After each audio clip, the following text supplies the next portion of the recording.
দেখো বন্ধুরা, আবারও নিয়ে চলে এলাম একটা ভিডিও। এই যে আমার এখন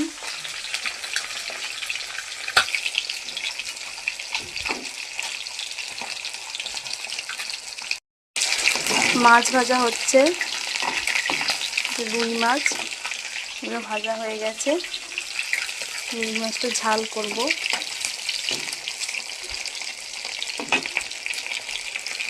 আর কী কী রান্না করেছি দেখিয়ে দিই চলো। একটু শিম দিয়ে, পেঁয়াজ কলি দিয়ে, মটরশুঁটি সব কিছু দিয়ে একটা তরকারি। আর এখানে আছে যে ডাল, মুসুরির ডাল। আর আছে এটা পোস্ত দিয়ে লাল শাক ভাজা। লাল শাক ভাজাটা আমার খেতে খুব ভালো লাগে।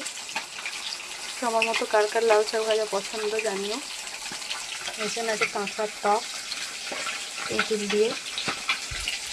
আর এখন এখানে মাছটা ভাজা হচ্ছে, তো ঝাল বানাবো।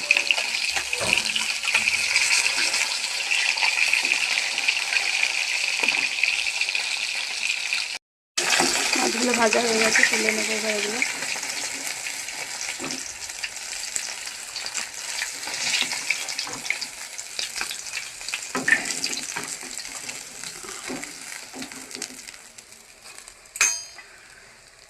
শুধু টমেটো দিয়ে আদা দিয়েই করবো ঝালটা, সরষে বাটা দেবো না।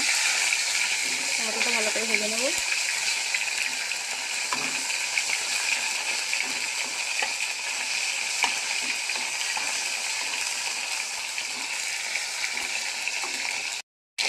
টমেটোগুলো ভালো করে ভেজে নিয়েছি, দিয়ে দিয়েছি আদা, সামান্য একটু হলুদ গুঁড়ো,